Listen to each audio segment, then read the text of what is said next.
After a brutal shakeout and over $19 billion in liquidations hitting, and now the market again showing to be shaky, the question is simple. Where do we go from here? Bitcoin is clinging to just above 110K, Ethereum is hovering near $4,100, and the total crypto market cap sits under 4 trillion. Those are our anchor points.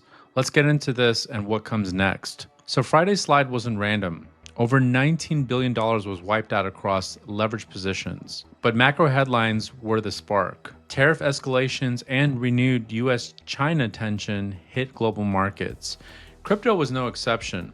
Fear spiked, leverage unwounded, and a domino effect followed. We entered this week on the back-forced selling and fear. That's when opportunity is born. For traders who stay objective, 110K is the first line in the sand for Bitcoin. Hold it and we can push towards 115 or 116K. Above that 120,000 resistance and we lose it, we risk sliding back towards that 106 or 107 region. Ethereum's pivot is 4,000. Above 4,100 things look healthier. Below 3,900 we revisit the lows. For the total market cap, 3.8 to 4 trillion zone is key. A break above 4.1 trillion usually kicks off an altcoin rally. The larger uptrend is still alive as long as Bitcoin holds this 110K. Watch for strong volume and strong candles.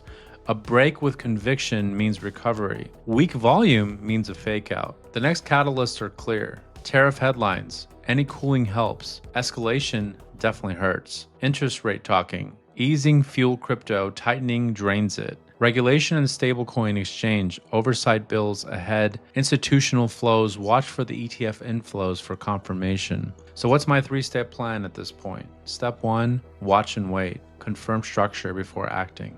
Step 2, scale into strength, not weakness. Usually Bitcoin moves first and then the rest follow. Step 3, cut and flip if invalidated. Protecting capital is really priority number 1, and having capital to buy if we are to revisit lower is essential. Trade with the money you can afford to lose. Size small, respect stop losses, and never trade out of boredom. When in doubt, zoom out. I do still think we have big things coming for us, and that next leg up in this Q4, we just have to get out of these tough times, so stay strong. Remember, the market is wounded, but not broken. If Bitcoin defends this level and Ethereum stays above the 4K level, we build a base for recovery. Drop your Bitcoin and Ethereum predictions in the comments below. I'll reply to the best ones. If this helped, hit like, subscribe, and share it with somebody stuck in the noise. Stay focused, don't trade on emotion, and I'll see you in the next one. Cheers.